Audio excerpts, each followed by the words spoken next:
Welcome back to UnExceptional TV, the best place today, worst of cinema. Today's movie is 30,000 Leagues Under the Sea. This movie is ripping off Jules Verne's novel, which became an adaptation. The adaptation of that novel was called 20,000 Leagues Under the Sea, and the notorious Asylum production company decided that they should grift on this concept by making their own Jules Verne adaptation, this one called 30,000 Leagues Under the Sea. This movie actually is a lot better than I initially expected, but I didn't know anything about this when I streamed it on Saturday on badmovienight.tv, like we stream every single Saturday, a brand new bad movie, all that information in the description. So this movie, 30,000 Leagues Under the Sea, looks like a monster flick from the poster.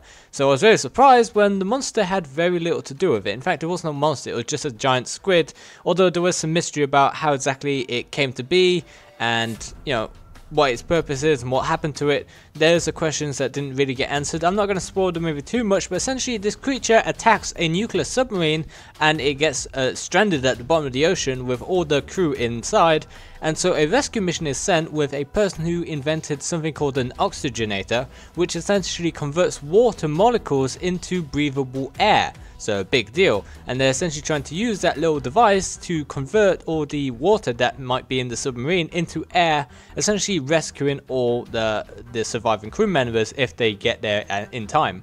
So that's what they try to do, but they get essentially captured by a different vessel, and this one is owned by a billionaire guy who's trying to build an underwater city, or who's trying to recover an underwater city.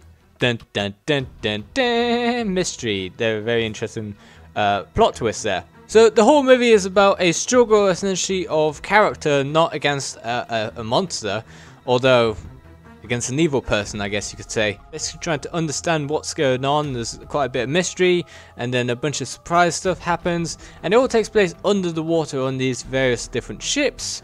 So it's something that is shockingly intriguing. It was very fun to watch. I wasn't expecting it, so I was rather gripped on the edge of my seat while I was watching this. So the character development is pretty solid. It draws you in, especially the main actor, the main villain, I guess, of this movie, the billionaire, is some solid acting. These are actual actors for the most part. Obviously, we have some rather weak performances. The visuals, they're from 2007, so I was expecting a lot worse, but the 3D graphics are actually pretty decent, and the fact that we're deep underwater really helps well, the whole graphics thing, because it's very dark.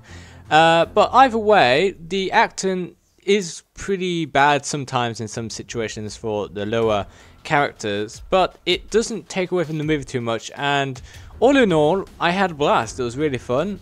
Something you should definitely watch, and maybe if you've got some spare time. It's not something that's too involved. It's not a super big blockbuster movie where you got to really follow along what's happening. So it's a great little light watching if you want to go ahead and shove it in the background. So yeah, this is a pretty solid movie, considering it came from the Asylum. I liked it a lot. Usually the Asylum isn't known for the original storytelling, and apparently this is very scientifically inaccurate, especially with the whole like oxygenator thing and like the different pressure and different creatures that live at the bottom of the ocean. That's completely off. Apparently the guy on IMDb, the top comment, was a guy really pissed off about how scientifically inaccurate it was. So if you're pissed off about scientific inaccuracies, I'd give this one a miss. If not, if you just want to have a bit of fun, it's a great movie.